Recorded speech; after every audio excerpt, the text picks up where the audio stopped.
Home Remedies presents. I use this method to remove blackheads on my nose. One of the fastest ways to get rid of blackheads on your nose is with the help of hot steam.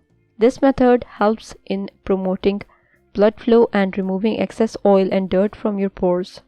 It can be easily done at home without need of purchasing any steam machine. Today we will see how to use this easy method. Be cautious, the water must not be too hot.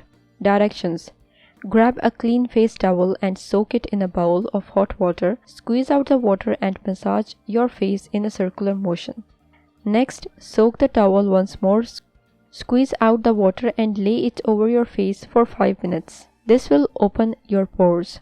Another effective method is by pouring steaming hot water into a bowl and bending over it with your head covered.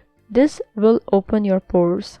Now, with the help of your fingers, put slight pressure on the individual pores until the blackhead comes out. Once done, rinse off with cold water. Enjoy a blackhead-free skin. If you liked the video, hit that like button to give it more value and share it on your social networks to let others benefit from it too. Thanks for watching. Goodbye.